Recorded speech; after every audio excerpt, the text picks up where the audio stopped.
2014년 세계 경제는 미국의 성장과 유럽의 침체가 예상되는 가운데 아시아의 경제 정책 및 신흥시장의 정치 문제가 도마에 오르면서 더욱 복잡해질 전망입니다. 파이낸셜 타임스는 내년 세계 경제 전망을 발표하면서 미국 테이퍼링 실시 이후 각국 경제 흥망은 범세계적 문제보다 내부 사정에 달렸다고 내다봤습니다. 또한 크리스틴 라가르드 IMF 총재는 한 매체에 출연해 실업률이 떨어지면서 내년도 미국의 경제 성장률 예상치를 종전보다 높일 예정이라며 미국 경제를 낙관했습니다. 경제 회복이 뚜렷해지면서 IMF는 지난 10월 올해 미국의 국내 총생산이 전년 대비 1.6% 늘어날 전망이며 내년에는 2.6%로 더욱 상승할 것으로 예측했습니다. 미국 연방준비제도 또한 2014년 GDP 성장률을 약 3% 수준으로 어림잡고 있습니다. 미국 연방주택금융청은 지난 10월 주택가격지수가 전월보다 0.5% 상승했다고 발표했습니다. 이는 시장 전망치와 일치한 것입니다. 고용시장 개선과 모기지 금리의 향후 상승에 대비해 주택 구매자들이 늘어난 데 따른 것으로 풀이됩니다. 지난해 10월에 비해서는 8.2% 올랐으나 최고점을 찍었던 2007년 4월보다는 8.8%포인트 낮은 수준입니다. 올해 중국의 경제 성장률이 목표치인 7.5%를 웃도는 7.6%를 기록할 것이라고 중국 정부가 전망했습니다. 국무원은 25일 전국인민대표대회 상무위에 제출한 제12차 5개년 계획 이행에 관한 중기평가보고서에서 중국 경제 성장이 둔화세 있지만 2011년 이래 예상보다는 높은 수준을 유지했다고 지적했습니다. 제12차 5개년 계획은 2011년부터 2015년 국내 총생산 성장 목표를 연평균 7.0%로 설정했지만 2011년 9.3%, 2012년 7.7%에 이어 올해 상반기엔 7.6%를 기록했습니다. 구로다 하루이코 일본은행 총재는 최근에 경기 및 물가 회복세가 디플레이션을 벗어날 절호의 기회를 만들어주고 있다고 평가했습니다. 구로다 총재는 도쿄에서 열린 경제 전문가 컨퍼런스에서 디플레이션에 고정된 게임의 법칙을 깰 필요가 있다며 기업인들이 디플레에 대한 사고방식을 바꿀 필요가 있다고 촉구했습니다. 또한 BOJ가 지난 4월에 시행한 전례 없는 통화 완화책을 통해 인위적으로 인플레이션을 촉발하기 위해 애쓰지는 않았다고 말했습니다. 그러나 구로다 총재는 BOJ는 가능한 빨리 인플레 목표치 2% 달성하기 위해 노력할 것이라고 재차 강조했습니다.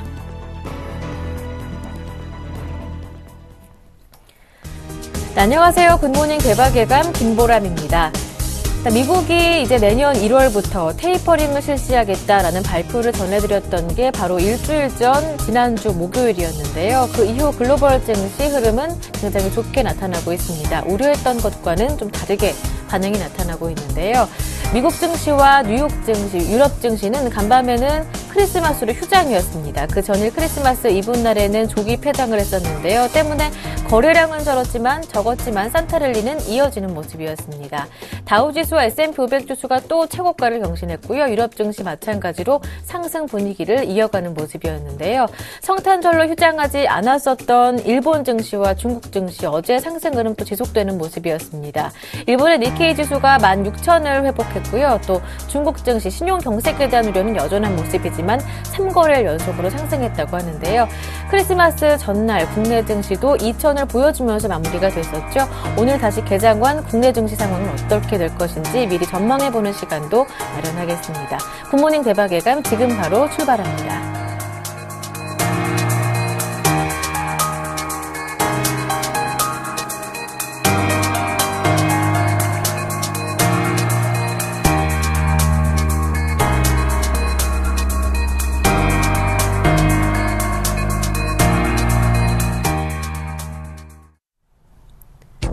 미국의 경제 성장률이 내년에도 확장세를 지속할 것이란 전망이 속속 드러나면서 연준의 테이퍼링 속도도 빨라질 것이란 분석이 나와 벌써 옐런 지명자와 매파 간의 힘겨운 싸움이 예고되고 있습니다.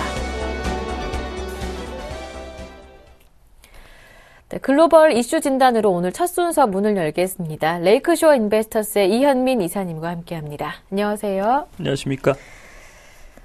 간밤에는 뉴욕 증시와 유럽 증시가 성탄절로 휴장이었고요. 그 전일 성탄절 이브, 그러니까 조기 폐장됐던 지난 흐름을 한번 살펴보겠습니다. 산타랠리가 계속 이어지는 모습입니다. 뉴욕 증시 또 최고가를 경신했다고 하고요. 유럽 증시도 계속해서 오르고 있네요. 그렇습니다. 네. 시장에 뚜렷한 악재라고 현재 찾기가 좀 어렵다라고 볼 수가 있겠고요. 네. 24일 증시는 이제 오전장으로 뉴욕 증시가 마감이 됐습니다. 전반적으로 3대 지수 모두 상승세가 유지가 됐고요. 먼저 다우지수부터 살펴드리겠습니다. 다우지수는 0.39%가 오른 16,357포인트로 마감이 됐습니다. 나스닥도 0.16%가 상승을 했습니다. 4,155포인트. S&P 500 지수도 0.29%가 상승한 1,833포인트로 마감이 됐습니다. 유가와 금은 이 남수단에서 내전 사태로 인해서 유엔이 파견 병력을 증감한다는 이런 소식으로 인해서 공급 불안 여파 이런 부분이 다소 가격을 좀 올린 내용이라고 볼 수가 있겠고요. 앞서 앵커께서 지적을 했듯이 이 24일과 25일 이 크리스마스 연휴를 맞이해서 미국에서는 온라인으로 온라인 쇼핑을 즐기는 이런 그 흐름들이 많이 현재 나오고 있는 상태입니다. 지난 24일 날 미 경제 지표도 전반적으로 좀 좋은 추세들이 꼽을 수가 있겠는데요. 미 상무부가 발표한 11월 신규 주택 매매 건수가 46만 4천 건으로 10월 대비해서는 2.1%가 내려간 수치로 나왔지만 시장의 예상치인 44만 5천 건보다는 웃도는 수치가 나와서 시장의 플러스 요인으로 작용이 됐고요. 연방주택금융청이 발표하는 10월 주택가격지수는 0.5% 전월 대비 오른 추세로 나왔고 지난해 대비해서는 8.2% 오른 수치가 계속적으로 현재 나오고 있는 상태입니다. 11월 내구재 주문은 10월에 마이너스 0.7%로 다소 부진했었는데요. 11월 수치는 3.5% 증가한 수치로 나와서 내구재 주문도 연말로 갈수록 회복세가 강한 것으로 볼 수가 있겠습니다.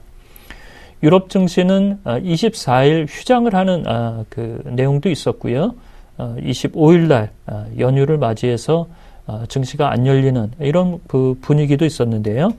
먼저 24일 날 거래가 된 증시부터 말씀을 드리자면 영국의 FTSE 지수가 0.23%가 올랐고요. 프랑스의 CAC 지수는 0.07% 강보합세를 유지를 했습니다. 스페인의 아이벡스 지수는 0.63%가 올랐고 독일과 이탈리아, 그리스 증시는 휴장을 맞았습니다. 아시아 증시는 25일 날 개장한 증시가 일부 있었는데요. 니케이 지수가 16,009포인트로 2007년 12월 이후 최고치 행진을 갈아치웠습니다. 상해 지수도 25일 개장을 했는데요. 2106포인트로 0.64%, RP금리가 비교적 낮은 추세로 다시 회복세로 들어갔다는 소식, 이런 부분이 상해 지수의 지수를 끌어올린 요인이라고 보겠습니다. 네. 16,000을 회복했던 니케이 지수, 그리고 중국 2,100선을 돌파했죠. 아시아 증시 어제 흐름까지 모두 정리를 해드렸습니다.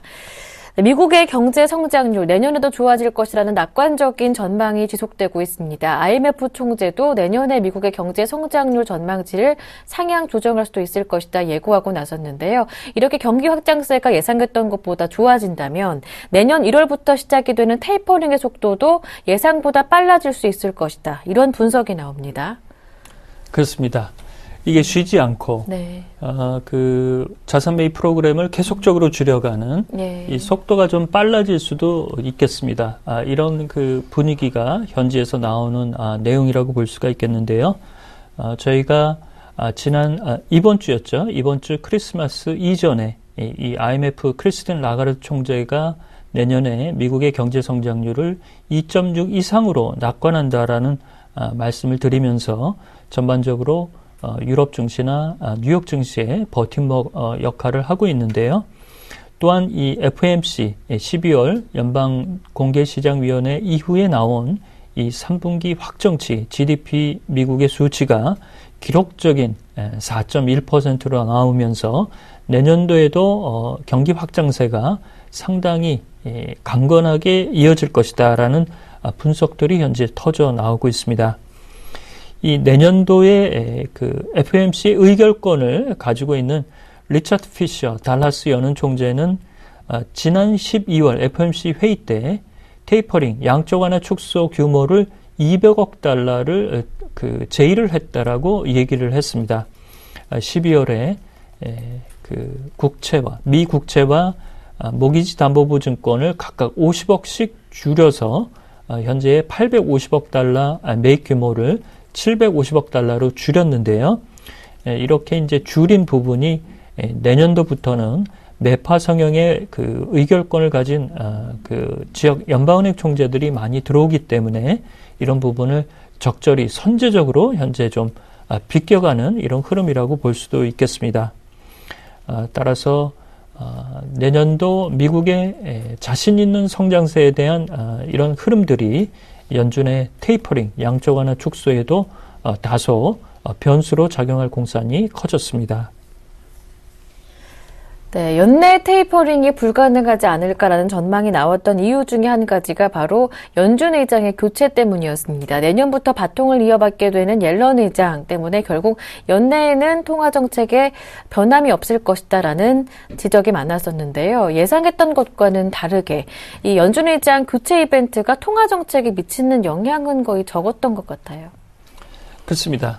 이 지역 연방은행 총재한테 한번 그 CNBC에서 물어봤습니다. 네, 앵커가 버네키 의장의 퇴임이 통화 정책에 영향을 미칠 수 있는 요인이 있었느냐라고 얘기를 물어봤는데요. 그러자 이 리치먼드 연방은행 총재인 제프리 레커 총재가 전혀 그렇지 않다라고 얘기를 했습니다. 이것은 이제 개인적인 식견이긴 하지만 버냉키 의장의 퇴임과 옐런 현재 부의장 차기 지명자의 교체 이런 이벤트가 통화 정책에는 전혀 변수로 작용하지 않았다라고 볼 수가 있겠습니다.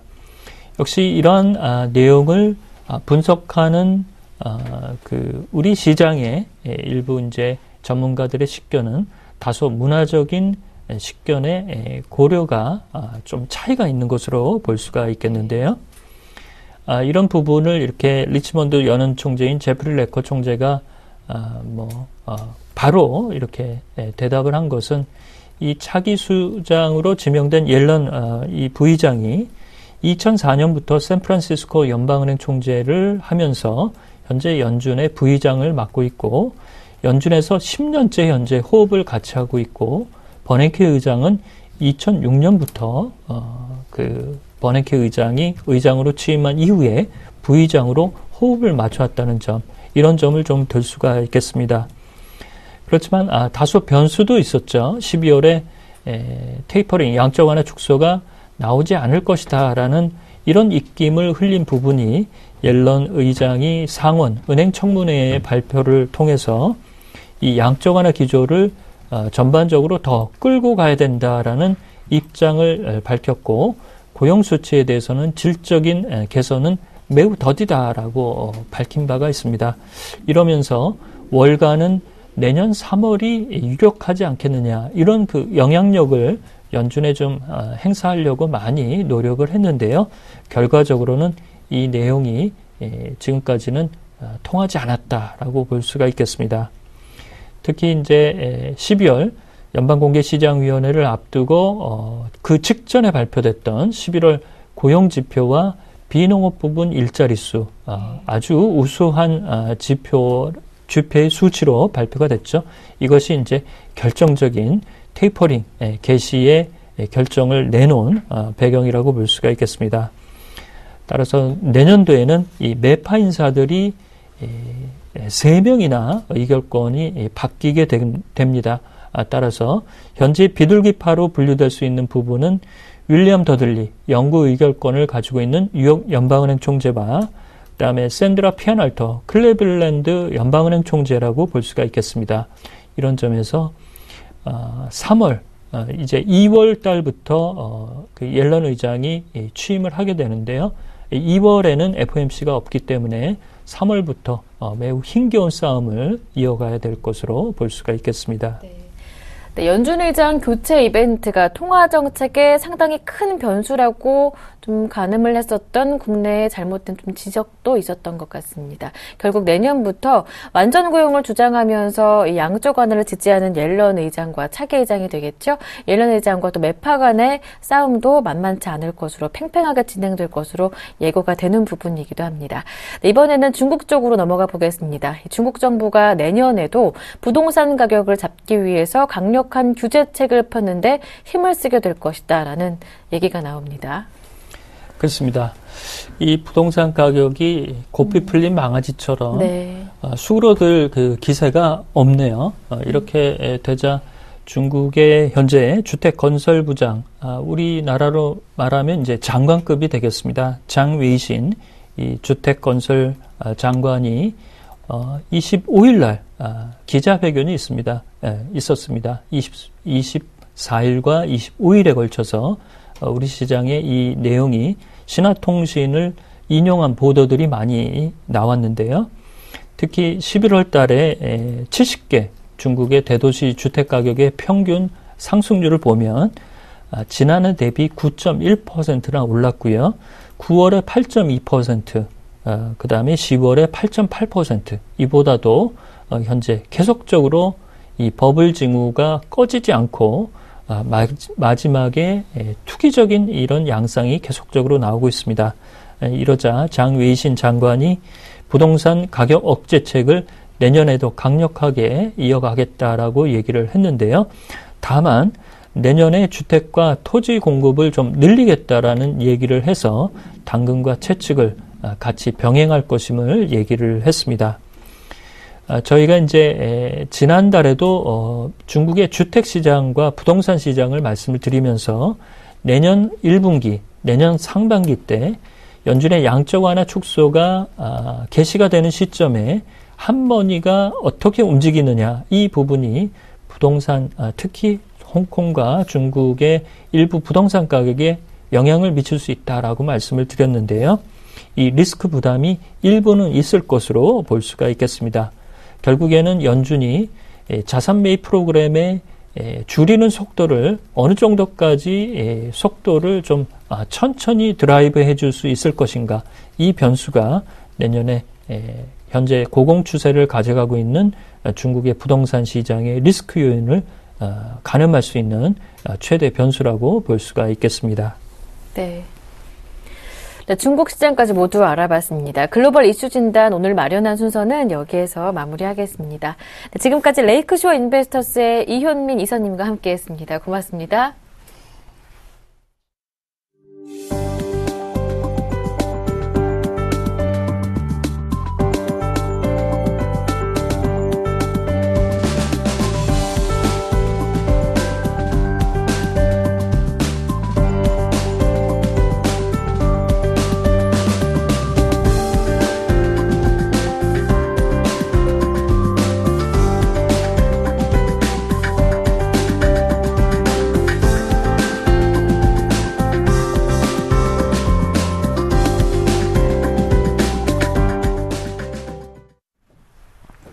오늘장 전략 시간 이어가겠습니다. 매주 목요일은 외국인과 기관의 수급 특징 분석해드리면서 수급 특징주까지 소개해드리고 있는데요. 이 시간은 YG인베스트의 심기원 대표님과 함께하겠습니다. 안녕하세요. 네, 안녕하십니까. 네, 외국인들의 부재가 있었던 동안에 기관 쪽에서 15거래일째 매수하면서 지난 화요일장에서 2천까지 올려다 주는 모습이었습니다. 앞으로 외국인들의 추가 매도 가능성은 적다라는 분석이 나오면서 수급 상황 개선이 예고가 되고 있는데요. 이럴 때일수록 외국인과 기관이 어떤 종목에 집중을 해왔는지 살펴보는 것 무엇보다 중요하겠습니다. 거래소 쪽에서 지난 한 주 동안 어떤 종목 많이 샀는지 궁금합니다. 네, 외국인 같은 경우에는 네이버 쪽으로 가장 큰 폭의 매수세가 들어왔습니다. 그 밖에 네. 삼성전자, SK하이닉스, 삼성중공업, 롯데케미칼 쪽으로 매수세 들어왔고 반면에 매도한 종목 같은 경우에는 현대차, 두산인프라코어, 현대모비스, SK텔레콤, 포스코 쪽으로 매도세 보였습니다. 기관의 수급 상태를 본다라고 한다면 현대차, 삼성전자, 한국전력, KB금융, LG화학 쪽으로 매수, 반면에 네이버, 삼성중공업, 만도, SK하이닉스, 삼성 SDI 쪽으로는 매도세 보이는데 외인 중심으로 해서 전기전자 업종에 대한 순매수 전환 움직임이 상당히 빠르게 그리고 강하게 나오고 있다라고 정리해 드릴 수가 있겠습니다. 물론 삼성전자 같은 경우에는 기관도 사주는 모습 보였지만은 외국인들에 대한 꾸준한 매수세가 삼성전자와 SK하이닉스 중심으로 해서 들어왔다라는 거 체크 포인트고 한국전력 같은 경우에는 내년도 전체적인 상승 가능성이 높아짐에 따라 갖고 기관의 매수세가 강하게 들어오는 모습 보였습니다. 하지만은 전체적으로 네이버 같은 경우는 외인 중심으로 해서 신고가 랠리가 좀 나오고 있기 때문에 그러한 부분에 있어서는 전체적으로 조금 외국인들에 대한 힘이 전체 시장에 있어서는 기관의 힘이 많이 커졌지만은 종목에 있어서는 외국인들의 힘이 커진 것이 아닌가라고 말씀을 드리도록 하겠습니다. 네.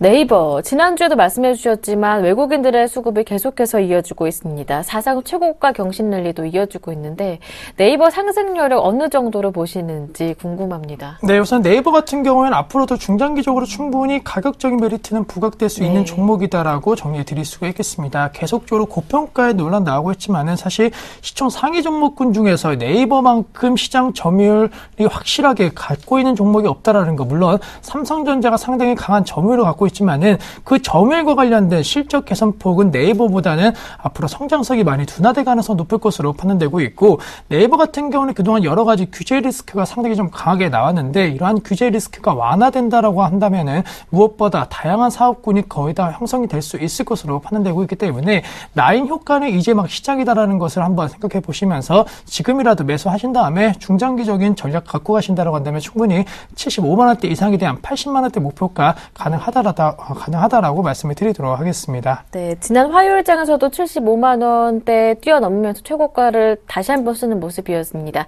네이버 라인에 대한 효과는 이제 시작이기 때문에 앞으로 중장기적으로 본다면 80만 원까지도 무난하지 않을까라는 전망 들어봤습니다. 관심 있는 분들은 전략에 참고하셨으면 좋겠고요.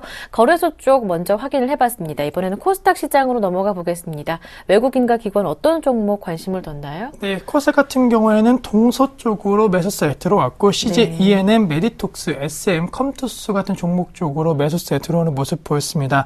반면에 매도한 종목 같은 경우에는 성강밴드, 솔브레인, KG 이니시스, 안랩, 세트론 쪽으로 매도세 보였고 기관 같은 경우에는 성강밴드, GS 홈쇼핑, 조이시티 그리고 SK 브로드밴드, 원익 IPS 쪽으로 매수. 반면에 CJ ENM, 기가레인, CJ 오쇼핑, CJN 동서 쪽으로 매도세 보였습니다.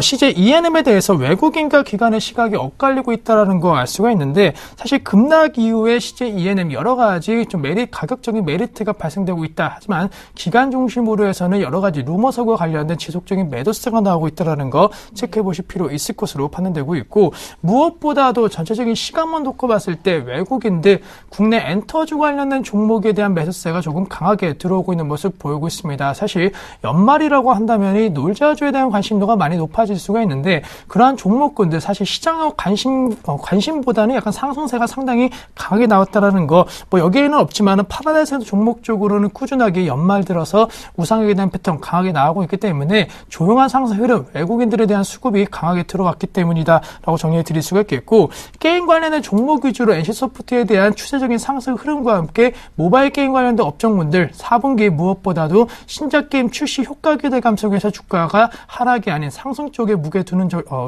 움직임 보이고 있기 때문에 놀자주 중심으로 특히나 내수주 관련된 종목 위주로 강하게 상승세 보이고 있다라고 정리해 드릴 수가 있겠고 종목별로 본다라고 한다면 원익 IPS에 대한 수급이 빠르게 개선되고 있고 주가 역시나 여타 다른 IT 관련된 업종군에 비해서 상당히 강한 모습을 보이고 있습니다. 아무래도 삼성전자와 관련된 수혜 기대감이 현재 시점 원익 IPS 쪽으로 가장 집중되고 있다는 것이 가장 큰 폭의 이유가 아닐까라고 정리해 드릴 수가 있겠고 반면에 KG 이니시스 같은 종목 쪽으로는 매도세 보이고 있다는 거, 뭐 내년도 같은 경우는 결제 관련된 시장에 대한 기대치가 아직까지 유효한 상황에서 외국인들이 팔고 있다는 거 추세적인 하락 전환을 의미하는 것은 절대 아니다라는 점을 꼭 기억을 하자라고 정리해드리면서 코스닥 490선 회복에 대한 기대감이 높아졌고 종가 기준으로도 화요일장 기록하는 모습 보였기 때문에 재차적으로 지금 몇 거래 남지 않았지만은 빠른 시일 내에 500선 회복에 대한 노력 마지막 연말 스퍼트 나오지 않을까라고 말씀을 드리도록 하겠습니다. 네, 코스닥 수급이 개선되면서 연말 500선 돌파하는 막판 스퍼트 기대해 볼 수 있지 않을까라는 말씀을 들어봤습니다. CJ 추가적인 설명 조금 들어보고 싶은데요. 게임 사업부를 매각한다라는 소식이 나온 이후에 급락한 이후 외국인들의 수급은 오히려 더 강해지고 있는 상황입니다. 하지만 말씀해 주셨던 대로 기관과의 수급이 엇갈리고 있는 상황인데요. 외국인과 기관의 표정이 엇갈리는 가운데 주가의 방향은 또 어떻게 보시는지요? 네, 주가 방향 결론적으로 말씀드리면 충분히 상승 쪽에 무게 둘 수 있다라는 거. 그래도 3만 원 미만에 있어서는 CJEN은 지속적으로 좀 싸다는 인식 강하게 나오고 있습니다. 또한 적극적으로 회사에 있어서 게임 사업과 관련된 매각 가능성은 없다라는 얘기가 나왔기 때문에 물론 그러한 부분이 100% 사실이다 아니다 말씀드릴 수는 없겠지만은 주가에 있어서는 분명히 회복에 대한 가능성을 나타낼 수 있는 원동력이 될 수 있다라고 정리해 드릴 수가 있겠고 CJEN 같은 경우 사실 게임 관련된 업종이라고 보긴 좀 어렵습니다. 방송 콘텐츠 관련된 그런 업종이다라는 거 그와 관련된 수익성이 최근 들어갔고 시청률 상승과 함께 광고 단가라든가 이러한 것이 상당히 많이 올라가고 있는 모습 보이고 있기 때문에 4분기 실적 일회성 비용과 이러한 비용 부담이 존재할 수는 있겠지만은 꽤 의미 있는 실적 발표가 나올 가능성 높을 것으로 판단되고 있기 때문에 그동안 가치주 성장주로서 CJEN은 생각보다 못 미치는 실적 발표하면서 약간 주가 부진한 흐름 보였지만은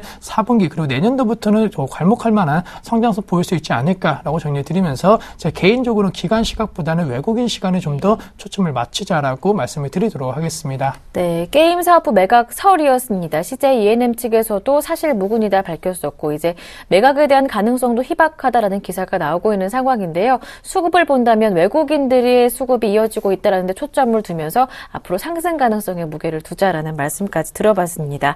지금까지 외국인과 기관, 코스피, 코스닥에서 어떤 종목을 가장 많이 사고 또 팔았는지 한번 살펴봤습니다. 앞으로의 전망까지 함께 내다볼 수 있었는데요. 이번엔 마지막으로 개인 쪽에서는 어떤 종목을 많이 샀을까? 거래소 시장과 또 코스닥 시장 한꺼번에 확인을 해볼게요. 네, 우선은 개인 같은 경우는 코스피, 두산인프라코어, 만도, 삼성전기, STX, 두산중공업 쪽으로 매수. 반면에 코스닥 같은 경우는 기가레인, CJENM, KG이니시스, 성강밴드, 동서 쪽으로 역시나 매수세 보였습니다. 눈에 띄는 것은 코스피 시장에서 두산그룹 관련된 종목에 대한 개인들의 관심도가 많이 높아지고 있다는 거. 최근에 두산그룹 관련된 부분에 있어서 재무구조 악화 리스크까지 나오면서 상당히 그룹 리스크가 크게 작용을 하였지만은 몇몇 자회사 같은 경우에는 계속적으로 수주에 대한 뉴스 소식이 들려옴에 따라 갖고 그런 리스크 우려감이 조금씩 완화되고 있는 모습 보이고 있습니다. 따라서 그러한 측면에 있어서 지금 시점 개인들이 두산 그룹주에 관심 갖는 거 어느 정도 조금은 매수에 있어서 좀 잘한 것이 아닌가라고 정리해 드릴 수가 있겠고 말씀드렸던 대로 개인 같은 경우는 CJENM 역시나 급락에 따른 반발 매수 개인들이 강하게 들어오고 있다는 거 그만큼 3만 원 이하에 있어서는 CJENM 적어도 손실은 보지 않을 것이라는 기대감이 개인들에 대한 수급을 강하게 들어오고 있다는 것도 역시나 긍정적인 매수 전략이다라고 정리해 드릴 수가 있겠고 자동차 부품업종 중심으로 해서 낙폭과대 인식이 빠르게 나오고 있다는 거 사실 만도를 비롯한 현대위아, 현대모비스 아직까지는 엔저에 대한 영향에서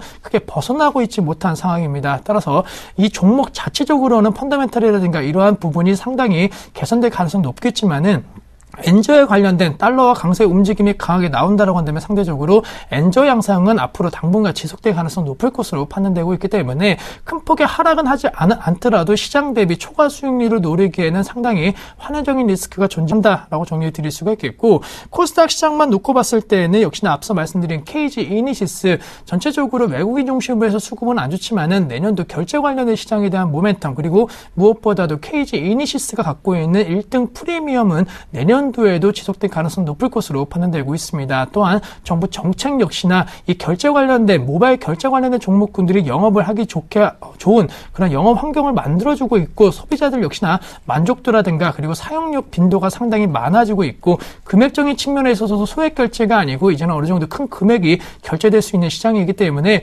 그와 관련된 KG이니시스 같은 종목군들에 대한 수수료 수입도 더욱더 증가될 수 있다는 거 전체적으로 놓고 봤을 때 개인들에 대한 순매수 종목군들 종목들 대부분 현재 시각과 어느 정도 좀 비슷하고 수급에 대한 키포인트를 잘 잡고 지난주 매수한 것이 아닌가라고 말씀을 드리도록 하겠습니다. 네. 완성차보다는 부품 쪽에 엔저에 대한 영향이 조금 적은 것은 사실이지만 지금 조금 과다하게 관심을 두기에는 이 또한 리스크가 있는 것이 아니냐라는 분석이었습니다. 하지만 두산그룹주 그리고 또 CJ E&M 관련해서 개인의 관심이 증가되고 있다는 부분은 긍정적이다 말씀해 주셨는데요. 두산중공업 한번 살펴보고 싶습니다. 수주 소식도 있었고요. 빠르게 반등하고 있는 모습인데요. 차트 흐름도 한번 살펴보고 싶어요. 거래량이 급격하게 늘어나는 포지션이 지난 한 며칠 전에 한번 포착이 됐었어요. 몇 주 전이었었는데요. 앞으로 반등 가능성 어느 정도로 보시는지요? 네, 두산중공업 같은 경우 단기 반등 가능성에 좀 초점을 맞춰보자라고 말씀드릴 수가 있겠고 추세적인 하락 움직임입니다. 따라서 말씀해 주셨던 대로 수주에 대한 기대치는 높아질 수는 있겠지만은 약간은 올해 그리고 한 2에서 3분기 정도의 전체적인 흑자 전환이라든가 아니면은 흑자 전환폭이 상당히 커지는지를 체크해 보실 필요 있을 것으로 판단되고 있기 때문에 34,950원 라인에서 종가 형성되었다는 거 단기적으로 36,500원대까지만 목표가 설정하자라고 말씀을 드리도록 하겠습니다. 네. 두산중공업 수주에 대한 소식도 있는 상황이지만 낙폭 과대에 따른 단기 반등 정도만 노려보자라는 말씀까지 들어봤습니다. 지금까지 외국인, 기관, 그리고 개인까지의 수급 상황을 모두 살펴봤는데요. 모두 종합해 본다면 지금 사볼 만한 수급 특징주 어떤 게 있을까요? 네, 리온쿠첸 쪽으로 말씀드릴 수가 있는데 네. 리온쿠첸 최근에 잘 아시겠지만 다시 한번 중국 관광객 수혜주로 떠오르고 있는 모습을 보이고 있습니다. 제3차적인 대세 상승에 대한 흐름을 기대해봐도 좋지 않을까라고 말씀드릴 수가 있겠고 최근에 낙폭과 아무래도 10월 달부터 꾸준하게 좀 하락 흐름 보였기 때문에 말씀해 주셨던 대로 약간의 이슈가 된다라고 한다면 추가 랠리도 가능하다라는 거. 전체적으로 매수가 부분 6,150원 부분에서 충분히 매수가 가능할 수 있을 것으로 판단되고 있고 1월 효과 만약에 나오고 중소형주의 재당주 역할을 해준다라고 한다면은 6,500원대까지 목표가 단 5,900원 이탈되지 않는다라는 조건을 꼭 기억하자라고 정리해 드리면서 이슈가 집중되고 있는 리온쿠첸 관심 갖자라고 정리해 드리도록 하겠습니다. 네. 오늘 수급 특징주로 리홈쿠첸에 대한 전략까지 모두 들어봤습니다. 매수 가격은 6,150원 부근 말씀해 주셨고요. 목표가는 6,500원으로 정해 주셨으니까요. 관심 있으셨던 분들이라면 전략 잘 체크해 놓으시는 게 좋겠습니다.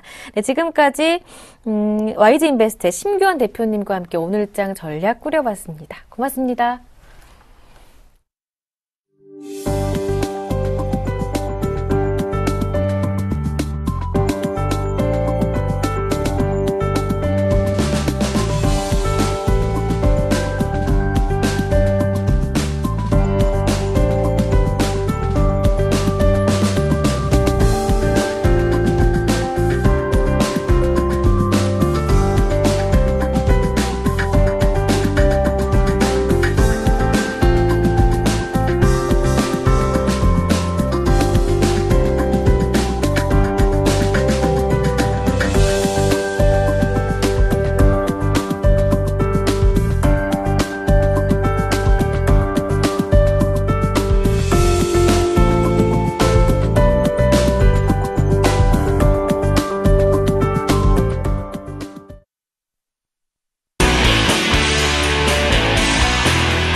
경제 기사만 봐서는 알 수 없는 글로벌 이슈의 숨은 의미들을 모두 파헤쳐보는 시간입니다. 김동섭의 일당백 IM투자증권 김동섭 이사님과 함께합니다. 안녕하세요. 네, 안녕하세요.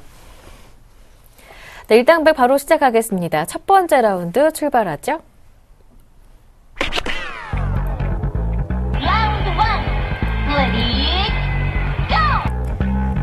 금융위기 이후 지난 5년간 진행돼 온 글로벌 중앙은행들의 환율 전쟁이 디플레이션 전쟁으로 진화하고 있다고 HSBC가 분석했습니다. 네, 각국의 중앙은행들이 디플레이션에서 벗어나려고 돈을 풀었던 것이 결국에는 디플레이션을 없애는 것이 아니라 환율 전쟁을 불러일으켜서 오히려 디플레이션을 다른 국가들로 수출하게 된 꼴이 됐다라는 분석이었는데요. 어떻게 보시는지요?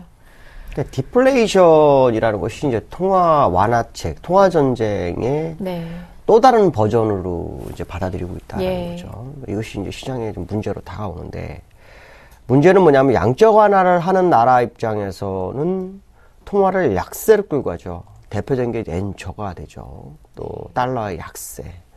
근데 문제는 뭐냐면 이 약세가 된다는 얘기는 무슨 말이냐면 양적 완화에서 돈을 많이 풀다 보니까 그 돈을 저리에 빌린 사람들이 단다가 투자를 하기 위해서 나가는, 그 자국에서 돈이 나가는 과정 속에서 약세가 되는 거거든요. 그 약세가 되면 그 돈이 어떻게 됩니까? 다른 나라로 다시 진입을 하죠. 다른 나라 금리가 높은 나라라든가 아니면 저평가된 나라가 돈이 들어가게 되면은 다른 나라 같은 경우에는 어떻게 됩니까? 그 통화가 절상이 되는 겁니다. 통화 가치가 문제가 되는 거죠. 그러니까 일시적으로 양적 완화하는 나라 입장에서는 인플레이션을 유발할 수밖에 없는 그런 상황이지만 이것이 주변국으로 갈 때는 디플레이션으로 가는 상황이 발생되는 거죠. 저성장 저물가 상태가 돼버리는 겁니다.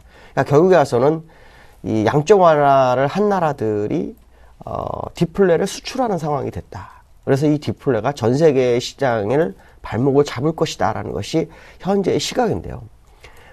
실제로 미국이라든가 일본이라든가 유로존에서 현재 인플레이션 상태를 보면 너무 낮은 상태입니다. 그러니까 양적 완화를 하고도 인플레이션이 낮은 상태. 이것은 그 디플레이션, 다음 단계가 디플레이션을 하기 때문에 시장에 우려가 오는 것은 당연하다라는 생각을 한번 해봐야 될 것 같고요. 문제는 이제 이 디플레이션이 아닌 인플레이션이 된 상태에서 양적 완화를 걷어들여야 되는데 그렇지 못할 경우에는 계속해서 양적 완화를 지속할 수밖에 없는 상황이다. 물론 지금 테이퍼링을 미국은 진행하려고 하지만 초저금리는 상당히 오래 갈 수 있는 거고 그동안 풀었던 돈을 다시 걷어들이지도 못하는 상황이 발생할 수 있다는 거죠. 이렇게 되면은 사실 디플레이션이 전 세계적으로 핫 이슈가 될 수 있다는 것을 한 번쯤은 생각해 봐야 된다는 것은 아주 중요한 내용이 될 것이다 라고 보여주고 있고요. 이럴 경우에는 전 세계적으로 경제가 상당히 위축될 수 있고 장기적으로 일본식 물가 저성장이 있을 수 있다라는 생각은 한 번쯤 해야 될 것 같습니다. 인플레이션이 일어나는지를 꼭 확인하셔야 될 것 같고요. 결국 통화 완화 정책이 꼭 성공적이다라고만 보기는 좀 어려운 상황이 돼가고 있다라는 생각을 해봐야 될 것 같습니다. 네. 양적 완화로 돈을 풀게 되다 보니까 이렇게 풀린 돈을 저리에 빌린 국가들의 오히려 통화 절상이 나타나면서 디플레이가 없어진 것이 아니라 전이가 됐다라는 분석 다시 한번 정리를 해볼 수가 있었는데요. 그 저리에 빌렸던 국가들이 결국 선진국이 아니라 신흥국이 더 많다는 점이 문제가 되는 것 같습니다. 돈을 거둬들이는 방법, 테이퍼링 그 속도가 무엇보다 민감한 사안이라는 점 다시 한번 강조가 되는 부분이기도 했었는데요. 하지만 미국의 경기 회복세에 대한 낙관적인 전망은 계속해서 이어지고 있습니다. 두 번째 라운드에서 살펴봅니다.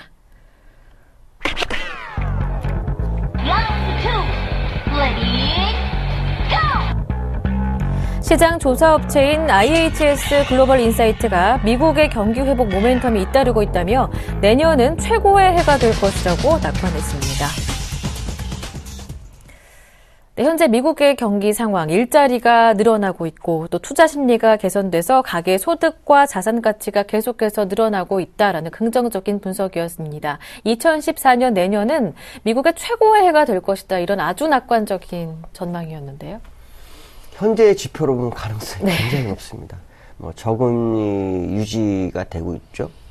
거기다가 기업 실적 굉장히 좋죠. 또 기업 실적이 많다 보니까 돈이 쌓여 있죠. 이걸로 또 자사주를 무진장 사고 있죠. 또 이 기업들 실적이 좋아지면 투자를 하게 될 수밖에 없고 투자를 하게 되면 고용이 창출될 수밖에 없는 상황이고 양적 완화를 하는 과정 속에서 생각했던 모든 일들이 현실로 다가오고 있는 상황. 근데 여기를 잘 들여다보면 사실은 구직 포기자가 너무 많죠. 그들을 다시 살려낼 수 있겠냐라는 부분 이런 것도 한번 생각을 해봐야 되겠지만 보이는 지표로 본다 그러면 미국은 정말 대단한 장이 한번 오겠다라는 생각을 한번 해봐야 될 것 같습니다. 제가 볼 때도 지난번에 제가 제시했던 1차 목표치가 15,400이었죠. 그 다음에 15,400 지나가면서 제가 16,800을 제시했는데 지금 16,800이 거의 눈앞에 와 있죠. 근데 1차적으로 2차적으로 16,800이 오게 되면 그 다음에 19,500인데 제가 볼 때 19,500 정도까지가 거의 맞지 않겠느냐라는 생각을 해본다면 미국의 지금 장밋빛은 상당히 중요합니다. 근데 우리가 이제 그것만 보고 있지 마시고 내부를 한번 들여다볼 필요성이 여러 가지가 있죠. 미국은요, 사실은 유로존과 전쟁 중입니다. 무슨 말이냐면, 유로존은 긴축을 하고 있고요. 미국은 양적 완화를 하고 있습니다. 긴축이 승리할 것이냐, 양적 완화 승리할 것이냐의 싸움입니다. 만약에 양적 완화를 실패하게 된다면, 긴축이 승리하기 때문에 상당히 문제가 발생할 수 있습니다. 이 논리적으로 근거를 놓치게 되는 그런 상황이 돼버리기 때문에요. 사실은 양적 완화를 통해서 지금 빨리 성장을 시킬 수밖에 없는 것이 미국의 입장이라면 굉장히 빠른 속도가 성장하는 모습이 나와야 될 겁니다. 그래야만이 유로존이 긴축을 실수를 했다라는 생각을 할 수 있거든요.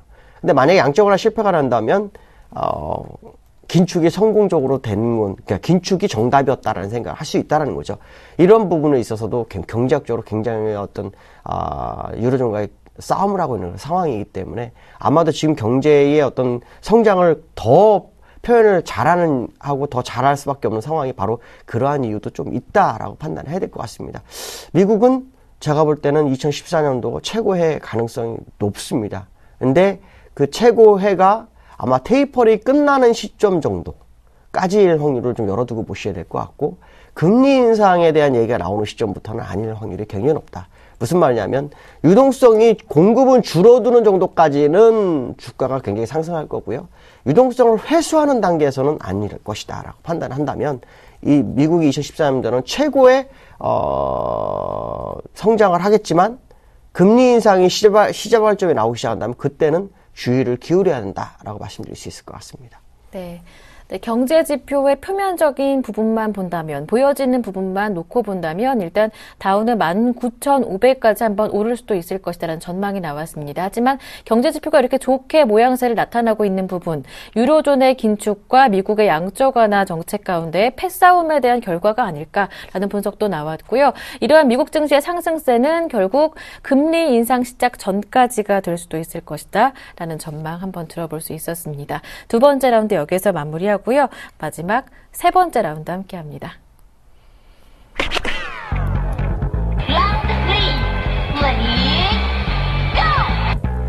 닥터둠 루비니 교수가 양적 완화 축소에 따른 미국 금리 상승, 강달러 추세가 신흥경제 외환위기, 외채 위기를 불러올 가능성은 적다고 밝히면서 수출이 많은 한국에는 오히려 호재라고 밝혔습니다. 네. 닥터둠 루비니 교수도 미국 경제 내년 굉장히 좋을 것이다 낙관적인 전망을 내놓고 있는 상황인데요. 양적 완화 이슈도 돌발 이슈가 아니라 오랫동안 해묵었던 예상됐던 이슈였기 때문에 시장 충격도 적을 것이다. 그리고 오히려 미국 경제 회복세에 대한 자신감을 테이퍼링이 드러내고 있는 것이기 때문에 대미 수출이 많은 한국으로 본다면 기회가 될 수 있을 것이다 라는 분석을 내놓았습니다.